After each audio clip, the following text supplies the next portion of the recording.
Sum no pi channel copy mình đòi mua chụp điệp xưa lục cừu chụp phô nhóm rụp riêng mình sạt hai đến một bộ cài tiệt ta miên kê slide đa được ọt lục cừu bà rụp mình sạt ơi tại dương miên chất lõ việc prasa chiên rụp lõ từ tiệt bản tay mình men miên này thả rụp ạc cọ rước cả rụp lõ nắng việc mình men miên này thả rụp lõ bẩn chẹ ông pi chất cầm nứt mình lõ nữa thế còn tại thảประหารจะเชื่อมจ่อระบอบยังหรือก็อำนาจในกรรมระบอบยังบ้านปดอลมาพอลเอายังมีรูปเรียงเหมือนล้อเบอร์ปดอลพอลเอายังมีรูปเรียงเหมือนล้อแบบนี้ยังก็กลัวแต่เกิดท่าในเลือโลกนี้ให้ขนมมวยชีวิตนี้ตาเอาไว้เต้ได้ล้อจึงเก็บบ่มพอดเบอร์ในเย่อมปีสัมบัติแต่งลายในขนมเรียงกายระบอบยังมันแม่นรูปสัมบัติชีระบอบดอลล้อประสาจึงเกนุเตรูปสมบัติคือจีรบอได้เวียนหนึ่งหันหอยได้เวียนหนึ่งทอมถอยได้เวียนหนึ่งโรลดเตวิงบันติมาดองเนื้อเป็ดได้ยังจับดำจ่าเพราะให้เจียตรงอายุดับประมาณชนำแต่ดอมมาพายชนำหรือก่อ30 ชนำยังในสะอาดปันใต้บรรทบเป็นนิเตอร์คือก็สิการบอยังโรลดกันแต่จานโรลีกันแต่จานให้เพื่อเอารูปเรียงกายบอยังนี้ดอกตรอสะอาดนั่งวิอัดในกงวงทัดเทเตจังเอาไว้ได้ทัดเทนู้คือถ่ายจัดบอยังจัดบอยังรู้ใน100 ชนำก็ได้เอาแต่ยังจัดละอ้อคือในแต่ละอ้อระหดแต่รูปเรียงกายบอยังคือบอยังรู้ในตรำอายุ100 ชนำคือรูปเรียงกายบอยังสะอาดบานตรำแต่มวยเพียบวนในชีวิตบอยังแต่ปนนอโดยฉะนั้นให้กรมตัดโตมันนอตุกมันนิ่งเดินตามเอาไว้ได้เวียนหนึ่งรถลีเตอเป็ดขังมุกมันติดติดนี่ไอแต่ยังเตอรักษาเอาไว้ได้เวียนเนลอเจียกงวงทัดเทเจียอมตะนู่คือตึกจัดระบายยังจังจัดระบายยังเจียระบายได้ละอสะอาดจิงเกนะบายยังในเยอะปีรูปสมพในเลือโลกนี้มีในนามมันเนี่ยในสะอาดระโหเตตู้เชียบอกว่ากัญญาเล็กมวยในเลือพิภพโลกก็ได้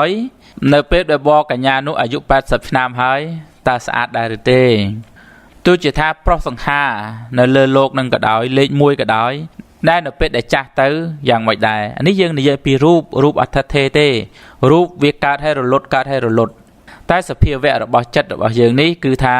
เอาแต่ยังเดซาในละอบังการวิไอบานละอวิทัดเทละโหดวิทัดเทละโหดเลิกเล่นแต่ท้ายังมีการปลายปลุกโดยคลุนยังมีการปลายปลุกโดยคลุนยังมีในท้ายังบัญชีวิở miền Ca Prai Prul,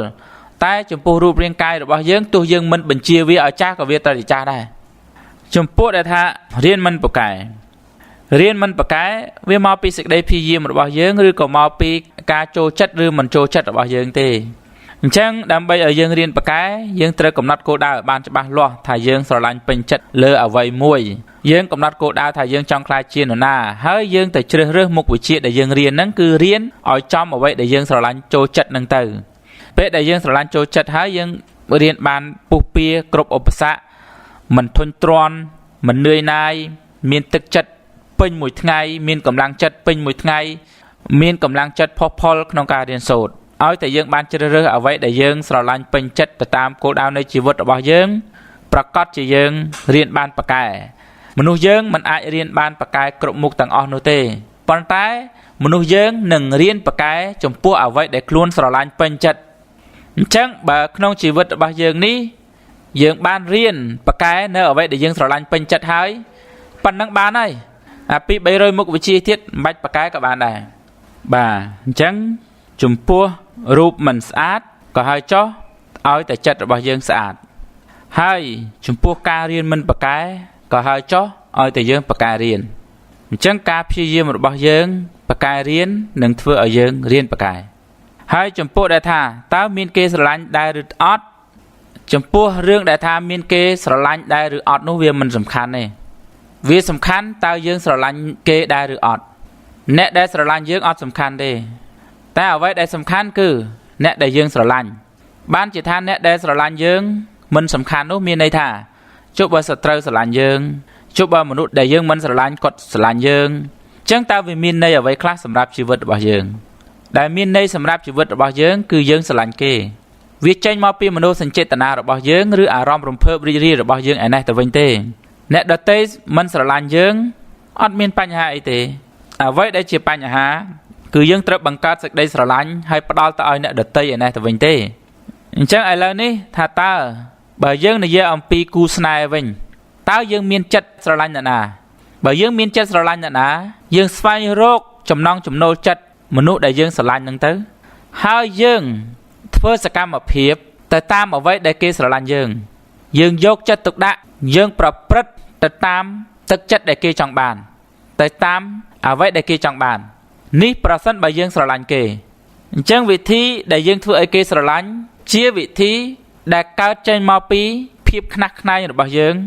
ហើយយ៉ាងណាបើយើងស្រឡាញ់គេកាន់តែខ្លាំងយើងនឹងមានវិធីកាន់តែច្រើនក្នុងការធ្វើឲ្យគេស្រឡាញ់ទៅវិញប្រសិនបើយើងស្រឡាញ់គេអស់ពលិទ្ធភាពហើយតែមនុស្សម្នាក់នឹងមិនស្រឡាញ់យើងក៏ចូលយើងកុំខ្វល់ពីព្រោះថានៅមានមនុស្សជាច្រើនទៀតស្រឡាញ់យើងគ្រាន់តែយើងមិនទាន់បានដើរទៅជួបគេឬបង្ហាញអំពីសមត្ថភាពរបស់យើងទៅកាន់គេឬមិនទាន់ធ្វើឲ្យគេស្គាល់អំពីគុណសម្បត្តិរបស់យើងតែប៉ុណ្ណោះអញ្ចឹងលក្ខខណ្ឌគឺថាយើងត្រូវតែធ្វើជាមនុស្សដែលមានសមត្ថភាពលើផ្នែកអ្វីមួយដែលយើងស្រឡាញ់ពេញចិត្តកុំឲ្យជីវិតរបស់យើងទៅទេស្អាតត្រងោលឆេញស្អីក៏មិនចេះស្អីក៏មិនចេះអានឹងយើងប្រកាសជាអន់ហើយតែយើងអាចនឹងមិនចេះអ្វីដែលមិនមែនជាគោលដៅនៃជីវិតរបស់យើងឬអ្វីដែលជាមិនមែនជាជំនាញដែលយើងចង់ចេះ